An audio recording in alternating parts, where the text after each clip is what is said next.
هدول أولادها وأولاد أختها وأولاد أمها، بترضعين كلهن.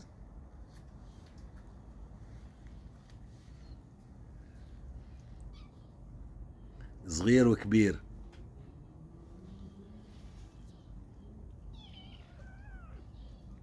شي كبير وش صغير.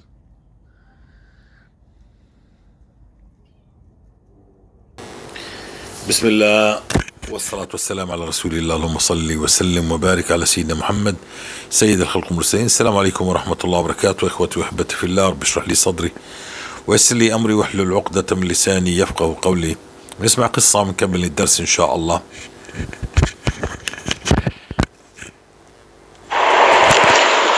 السلام عليكم الإخوة في الجروب. بلغوا عني ولو آية. جزا الله عنا الشيخ أحمد حجازي عنا كل خير إن شاء الله. حقيقة أنا يعني قصتي مع الاستغفار، أنا في العام 2010 كنت بقرأ في كتاب السيرة النبوية اللي اسمه كتاب السيرة الحلبية النبوية، فسبحان الله استوقفتني فقرة مهمة. يعني أنا لحد الآن يعني أنا الفقرة دي يعني بفكر فيها يعني لما نسمع. فالفقرة أنه يعني إبليس العين عليه لعنة الله يعني قال صرخ يعني بصوت عالي اجتمع له كل الجن والأباليس يعني وقت البعثة. اجتمعوا قالوا له ما هذه الصيحة التي لم نسمعها قط مثلها. يعني انت صيحة بصوت عالي اول مرة نسمع ان انت تصيح بصوت زي ده. دي ابناء ابليس دي قال له كده. قال لهم يعني انا ناديتكم لامر جلل انه نزلت آية على يعني هو بيتكلم عن محمد عن الرسول صلى الله عليه وسلم. الآية دي آية الاستغفار. قال يعني أن ابن آدم ده يعني قال يعني نصور لهم المعاصي. يعني كل وقت إبليس بيتعب مع ابن آدم سنين يتعب معه، بس يجي في لحظة بس يقول استغفر الله يغفر الله له جميع الخطايا. يعني نحن يعني كأنما يعني تعبنا يروح السودان. يعني إبليس ما مستفيد أنه يقوي ابن آدم. بعد فترة ابن آدم يستغفر خلاص كل الذنوب تروح. يعني وصى أبنائهم قال لهم اذهبوا انظروا في هذا الأمر وأنا كذلك أنظر في هذا الأمر ونفكر في هذا الأمر كيف المخرج من هذه الورطة. يعني دي ورطة بالنسبة لهم، ما في فايدة أنه يغوي ابن آدم ما دام ربنا بيستغفر لهم. فبعد فترة طالت إبليس صرخ بأعلى صوته واجتمع جميع الشياطين والجن والمرضى، فقالوا له ما هذه الصيحة التي لم نسمعها من قبل إلا التي كانت قبلها. يعني قال لهم ما حصل مرة سمعنا صرخة صوت إلا مثل هذه الصرخة.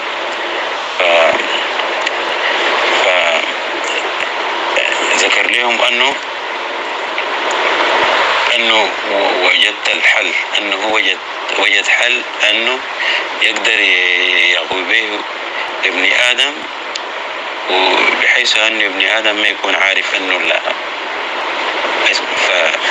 يعني قال لي لأبنائه ديل الشياطين والجن، قال لهم يعني نزين له المعاصي دي ويعمل الخطأ، وبحيث أنه يكون ما عارف أنه هذا الشيء خطأ ولا يستغفر منه، لذلك لن يغفر له، ونزين له المعاصي. في يعني ذكر لهم أنه كيف أنه يغوي ابن آدم، وابن آدم ما يستغفر، ينسى أو يعتبر نفسه أنا كأني لم أخطئ. فسبحان الله أنا المعلومة دي يعني توقفت عندها، ودايما بتوقف عندها بتأملها. سبحان الله يعني المعلومة دي أنا عرفتها في العام 2010 قبل الإنترنت كان يعني. فسبحان الله، ورغم أني أنا كنت عارف المعلومة دي، لكن ما كنت كثير الاستغفار، يعني ما سبحان الله ما أعرف فوائد الاستغفار كثير. لكن يعني بعض الأحيان مثلا أقول استغفر الله استغفر الله 3 مرات 10 مرات، ما بكون مهتم، ما أعرف يعني الإكثار من الاستغفار وفوائده. سبحان الله، ده المسألة الاستغفار. أما موضوع سورة البقرة يعني برضو يمكن في العام 2017 عرفت معلومة في الإنترنت أنه يعني الحديث الرسول صلى الله عليه وسلم وصى بسورة البقرة، وحديث الرسول صلى الله عليه وسلم سورة البقرة أخذها بركة وتركها حسرة ولا يستطيع البطلة. فالحمد لله أنا بديت أقرأ سورة البقرة مرة واحدة في اليوم، الحمد لله. يعني كانت 2017 18 و20 المهم أنا بديت أقرأها في 2020 الحمد لله. كانت فتحة خير، يمكن فترة شهر شهرين أو كم شهر أنا بقيت يعني أقرأ سورة البقرة. الحمد لله كان يعني مرة واحدة في اليوم بقرأها، لكن كل الأمور سهلت لي. فسبحان الله استفدت منها، يعني كان بتجيني طمأنينة وسكينة. حتى أنا كنت عايز أتزوج، الأمور الزواج اتسهلت لي بطريقة كده أنا ذاتي ما مستوعبها كيف اتسهلت، كيف سبحان الله. تزوجت الحمد لله اتسهلت. فسبحان الله ما كنت عارف فيما بعد معلومات محمد حجازي، وفيما بعد عرفت يمكن لي شهر كده. فبديت أقرأ سورة البقرة يمكن مرة أو مرتين، والاستغفار 10,000 مرة. يعني أنا شعرت فرق كبير ما بين كنت بقرأها مرة واحدة، حاليا مثلا أقرأ سورة البقرة مرتين أو 3 مرة أو اسبوع، فرق كبير. ومعها الاستغفار فرق كبير. سبحان الله، يعني أنا لاحظت أنه يعني بيجيني إحساس كده، يعني إحساس طمأنينة وسلام وأمن وراحة. فحتى يعني ما بكون عندي التفكير الكثير بتاع المشاكل وأفكر في المشاكل يعني الحمد لله. بحمد ربنا على يعني أنا بشعر نفسي حاليا أنا في الاتجاه الصحيح. يعني حتى تعامل الناس معي بشعر به وضع مختلف. يعني مثلا انت بلقى احترام وتقدير من الناس التانيين بطريقة كده، يعني بشعر كأنه أنا عندي هيبة كده، يعني بشعر بهيبة كده. فسبحان الله، وأنا بقرأ سورة البقرة، طالع سورة البقرة، يعني بتأمل وبتدبر الآية: الشيطان يعدكم الفقر والله يعدكم مغفرة منه وفضله. ففعلا عرفت أنه يعني في سورة البقرة الطمأنينة والسكينة أنه يعني كان بيكون عندي زهج كده، وأحيانا بعض الأحيان يعني كل دي راحة مع سورة البقرة، بقى ما في زهج، ما في حزن، ما في كده يعني. طيب سبحان الله كده بإحساس كده، إحساس كده أمن وسلام وطمأنينة وسكون وراحة، سبحان الله يعني. عندي استفسار للشيخ محمد حجازي، أنه أنا يعني ما مستغل أنه أقرأ، ما قاعد أقرأ البقرة 4 مرات، بقرأها في الصباح مرة واحدة. والاستغفار حاليا أنا عندي شهر ما قدرت أزيدها عن 10,000 أو 11,000 مرة، الأقصى حد 11,000 مرة. فالحمد لله عرفت اللي هو ترديد تاج الذكر، عملت 100 مرة الصباح و100 مرة مساء. الحمد لله يعني حصلت في الاستغفار 10,000 مرة، يعني شعر نفسي كويس. فاستفساري يعني كيف أنا أزيد الاستغفار 10,000 مرة، وكيف أحافظ على سورة البقرة 4 مرات، وهل أنا أكون شغال في الاستغفار ولا أكون شغال في سورة البقرة ولا أكون شغال بهم الاثنين معا؟ وجزاكم الله خير. نعم إن شاء الله نجيب على السؤال، بس بدي أطلب من الإخوة إن شاء الله التسجيل الصوتي يكون أوضح، ويعني يكون المتابعين خلي السرد أسرع إن شاء الله، عشان المتابع يعني، عشان المتابع ما يمل. لكن هي قصة يعني سبحان الله جميلة، عاش مع الاستغفار، عاش مع سورة البقرة، بارك الله فيه. ويسأل سؤال وتزوج عندما لزم سورة البقرة، هدأت نفسه مع الاستغفار وسورة البقرة. قال إن سورة البقرة مع الاستغفار بأعداد كبيرة تختلف كليا عن سورة البقرة مرة، والاستغفار الكثير يعني يختلف طبعا، أكيد يختلف. أين يعني كيف يخلص حاله؟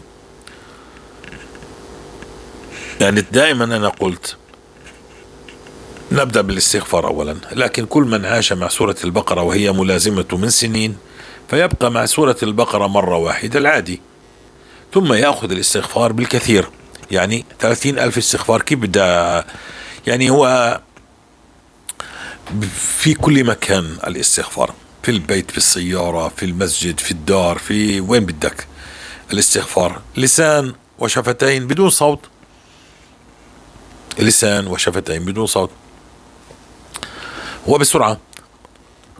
استغفر الله استغفر الله.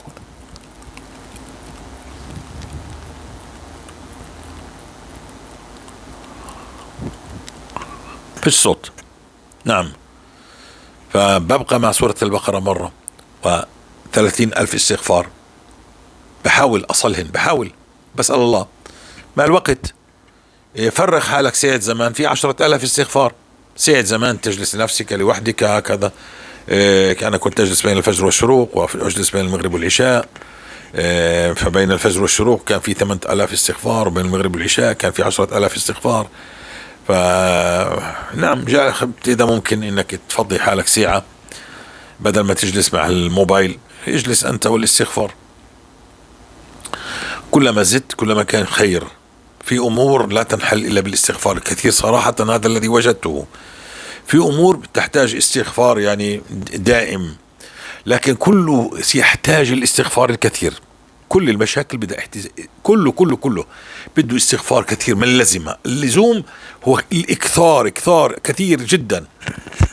هذا ما وجدته، يعني هذا ما اتضح لي عندما كنت أنزل بالاستغفار ل5000 و4000 وهكذا، يعني بالصدفة الأمراض تعود إلي. نعم، الأمراض التي رفعت بالاستغفار تعود إلي. فإن شاء الله هكذا لما إحنا لما بنحقق ثمار الاستغفار، يعني بنصير نعرف نتكلم عن الاستغفار. يعني عندي آية أبلغها، يعني الله فتح علي كل الآية، كل تفاصيل الاستغفار، يعني آية الاستغفار في كتاب الله أعيشها. فممكن انك انت تعطي الاستغفار حقه 6 اشهر 7 اشهر هكذا، حتى تعرف حقيقة الاستغفار. اذا الله فرج عليك، رزقك المال، فتح عليك، غير احوالك، نعم، تستطيع يعني بكل ثقة ان تتكلم عن الاستغفار كيف الله بدل. ثم بسورة البقرة انت تكثر عشان تعرف ما معنى سورة البقرة. نعم، بلغوا عني ولو آية، نعيش الآية، نعيشها، نكثر منها، حتى يعني تخصص. عندما يعني نقطف ثمار هذا الذي بينته، والفضل كله لله، بتعود إلى مرة واحدة. يعني لربما بعد سنة من اليوم أو 6 أشهر من اليوم بتعود إلى مرة واحدة. ممكن لا يعني أكثر، ممكن سنة من اليوم أو سنة ونص من اليوم إنك ممكن ترجع إلى مرة واحدة. كلما أكثرت من سورة البقرة كلما كان خير لك، كلما أكثرت من الاستغفار كلما كان خير لك، لا تتهاون. نعم، كلما كثفت كلما زاد، والذين جاهدوا فينا لنهدينهم سبلنا. فعندما تكثر سيفتح الله عليك أكثر وأكثر.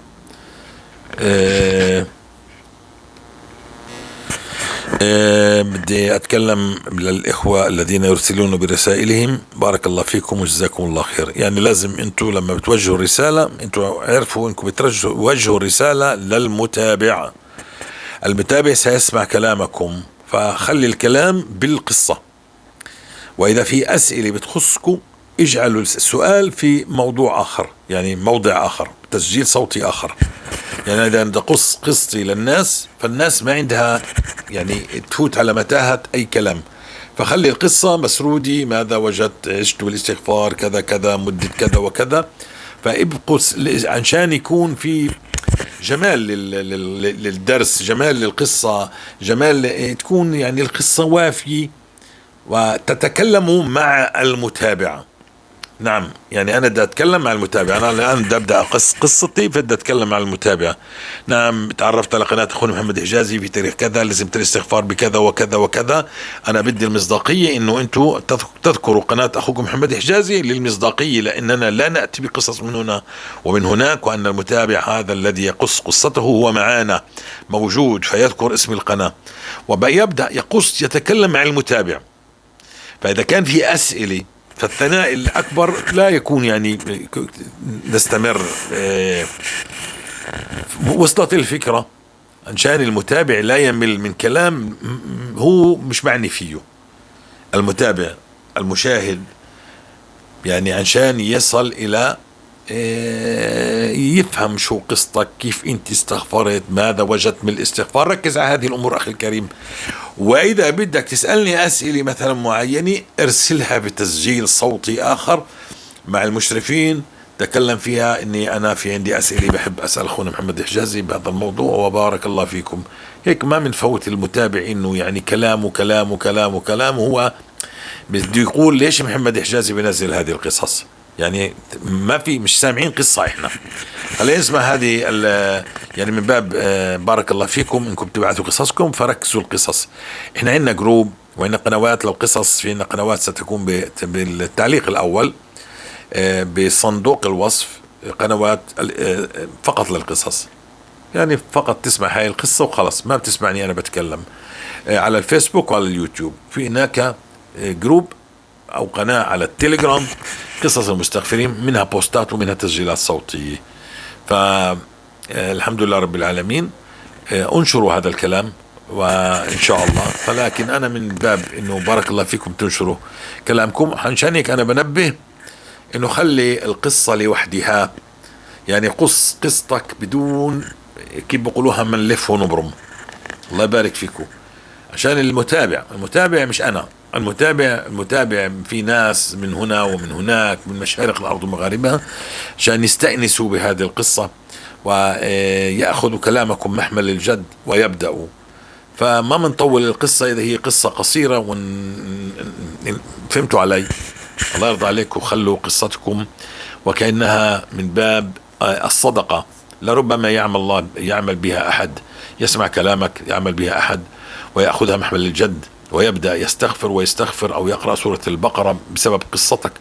وكل هذه الأعمال التي سيعملها هذا المستغفر أو قارئ سورة البقرة ستكون في ميزان حسناتك ولن تنقص من حسناته شيء.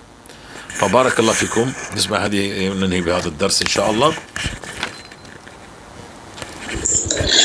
مشكور أخي.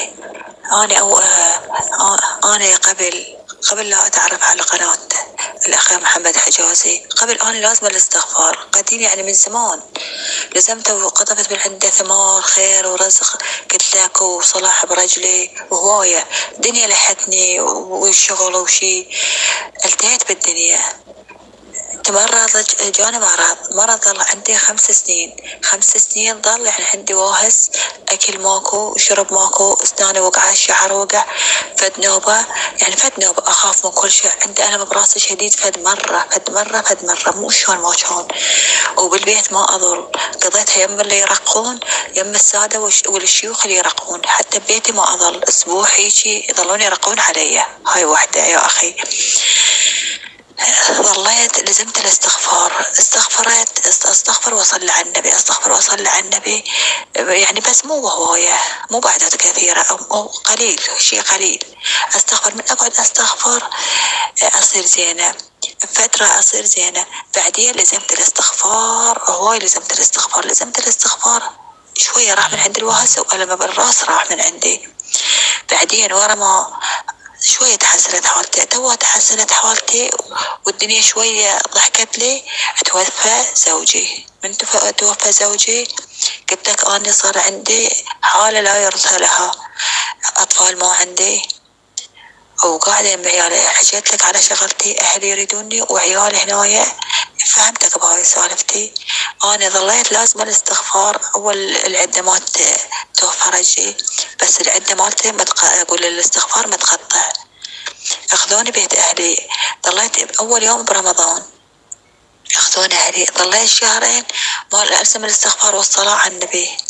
لزمت الاستغفار ولزمت الصلاة على محمد بالصلاة الإبراهيمية. شيء يطمني وشي لا. هاي واحدة.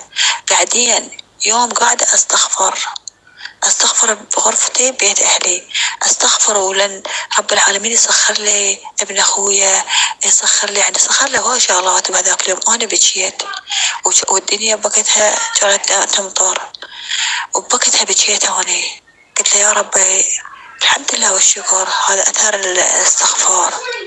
بعدين لزمت بذاك اليوم لزمت الحوقلة 7000 نوبة. من لزمتها 7000 مرة شفت حلم، بالحلم يعني شفت شغلات هواية. بعدين من لزمت الحوقلة ورا يوم ورا أسبوع لزمت الاستغفار. بداية الشهر 6 و7 وهذا 8 اليوم 19 بي. ما شاء الله ألم براسي راح، الواهس راح، يعني اضطرابات بالقلب كان عندي راحت. هاي كلها راح ما شاء الله. يعني رزق، يعني الحمد لله والشكر ميسور الحال. شوية أهلي كانوا معرقلين وياي بالجاية مالت البيت. عيالي شوية أهلي قاموا يتفهمون. عيالي أول شيء كان النسوان عندهن ما عندهن قبول وياي. هسه شوية يعني ما شاء الله شوية. بس قلت لك هذا الشيء اللي بيني وبينك اللي قلت لك إياه، الشغلة ردتها. هسه صار أسبوع الشيطان مهاجم علي، يعني يقول هذا الشيء ما يصير، هذا الشيء ما يصير. حتى قلت لك حماية بقتها، قلت لك كان ما يحاكيني إلا والكيفة قام يحاكيني بوقت الاستغفار وقيام الليل. قام يحاكيني وقال أنا رايد وأنا هيك، يعني وشرح لي حالته. هسه صار يومين حماية قام يعني ما يرد علي، قام يسمعني كلام. هسه أنا مختنقة فد مرة وفدنا بصايرة. هاي قصدي. أرجو من عندك يا أخي يا أحمد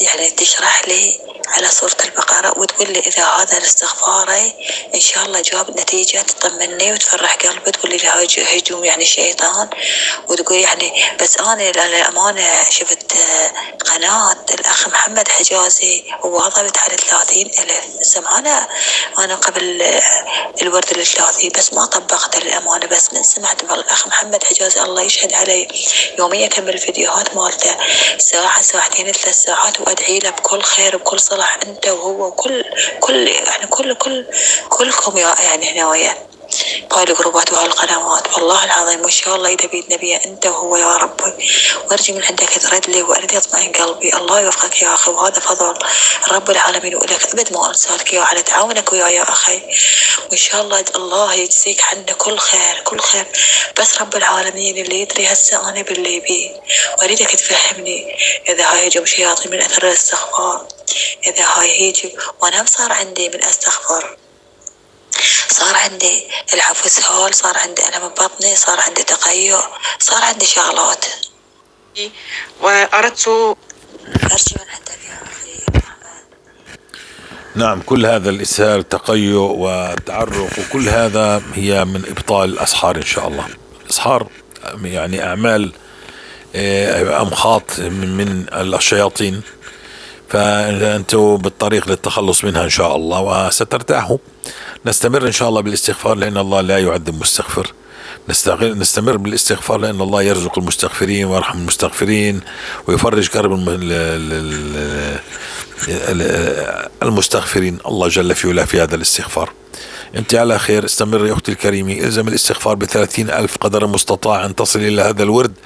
وسورة البقرة الآن لا تستعجلي على سورة البقرة، لربما الآن ركزي على الاستغفار، لكن شغلي سورة البقرة من البيت، من الموبايل داخل البيت، ورش البيت في الماء المرقي، أذكار الصباح والمساء، هكذا صلاة في جوف الليل، اقرأي في كتاب الله. عندما تقطفي ثمار الاستغفار كاملة وتشعري بالراحة النفسية وكل شيء استقام، ننتقل إلى أخذ سورة البقرة. لكن لا يترك الاستغفار أبدا، الاستغفار ينزل ورده ولكن لا يترك، وهكذا. فأرجو من الإخوة الذين يرسلون رسائلهم يعني أن يعني نعم يراعي شعور المتابع، أن تكون قصة فيها نقاط، يقول نقاطه ويبينها جميلة هيك، وبارك الله فيكم وجزاكم الله خير. أنا بنزل قصص المستغفرين لأنه هذا يعني بعدها من باب الأماني، فبارك الله فيكم. وبتكون لنا دروس فيها أكثر، يعني نصائح من القصص، ومرات قصص أكثر من نصائح. والحمد لله رب العالمين. الله يفتح عليكم ويرضى عليكم. انشروا هذا الكلام، تابعونا، والسلام عليكم ورحمة الله وبركاته.